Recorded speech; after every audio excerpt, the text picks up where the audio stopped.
you're the protector and guardian of what the family has built up. And your course is more or less chartered and you really can't deviate too much from it. Well, you can deviate from it, but I mean, if you take on the responsibility of the family, I think we're the 5th generation now in business, and the baton's in your hand, and I think there is an expectation to deliver.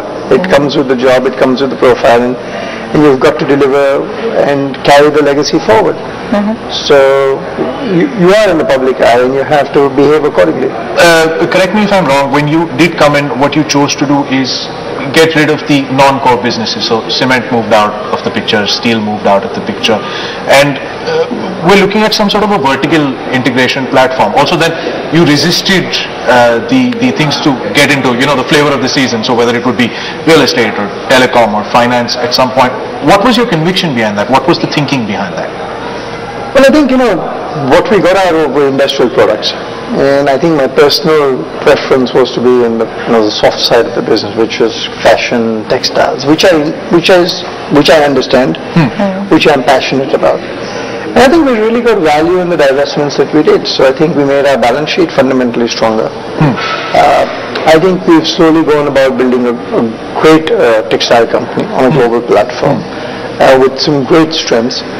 And we've built a very strong market share in this country. So I think with the market share that we have and the trust that we have of our customers, over a decade and over the last 5 decades actually, we've built ourselves an envious position and created some serious roadblocks for other people to enter this market. Sure.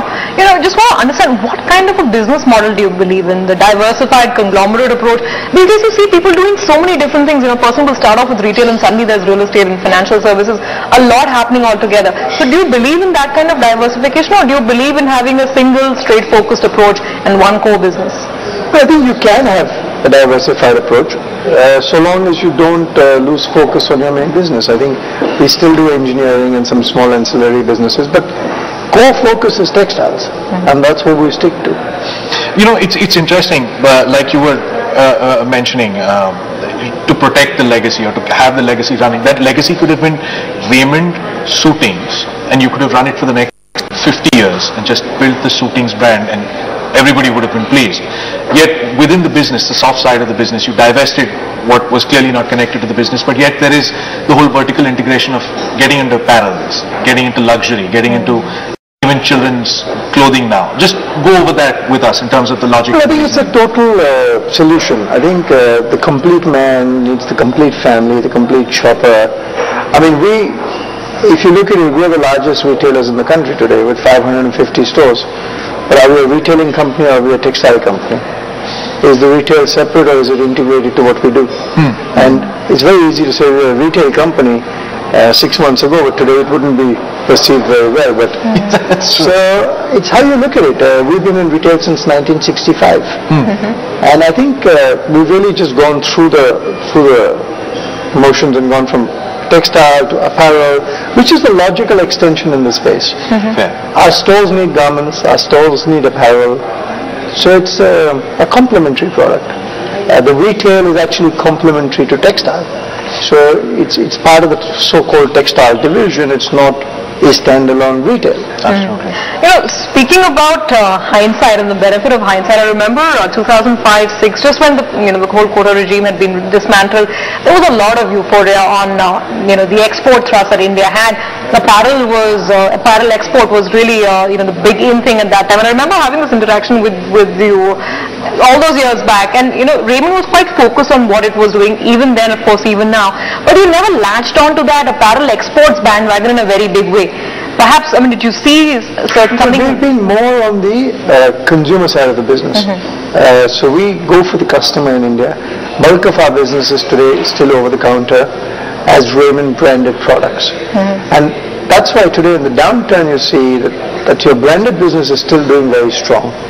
It's the export part of it which has got affected because of the international integration. Gautam, you've never, I can name only one instance, but when you acquired a textile company in Portugal, you export, and Raymond exports a large part of its production, but you've never thought of overseas acquisitions as a route to grow? Well, I think if you look at it on the macro level, textiles is really moving to this part of the world. and it's become exponential now. I think if you take countries like Italy, at the pace at which the companies are closing down, it's accelerating very fast. We've seen it with our partners in our businesses.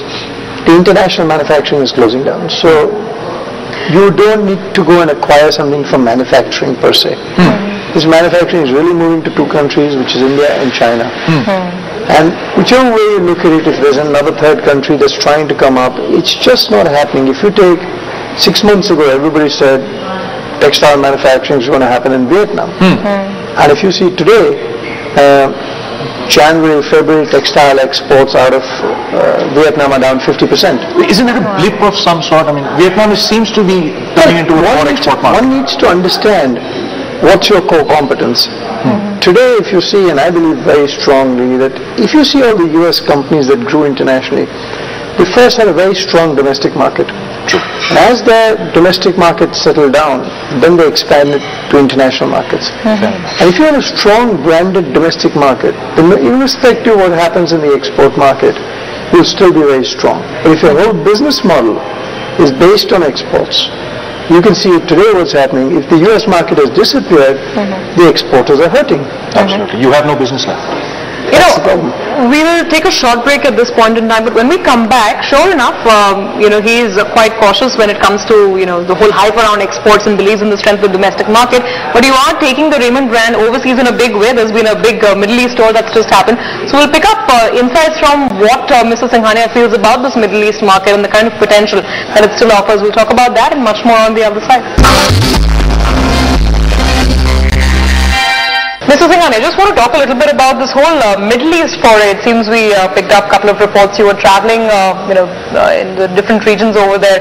And Raymond is looking at expanding its presence. You have, I think 6 stores in Dubai right now, and that number will expand quite significantly over the next couple of years. I think Raymond started its Middle East foray with its first store in Muscat in 1990. And we saw the opportunity then. Subsequently, this has grown through the Middle Eastern GCC countries, and today we have a presence of over 35 stores in the Middle East. I think with 35 stores we've reached some sort of critical mass, and the brand is reasonably well known in those markets. We stand across some of the best brands on the same street. In Saudi Arabia, we opened our first flagship store, which was a 7,000 square feet store.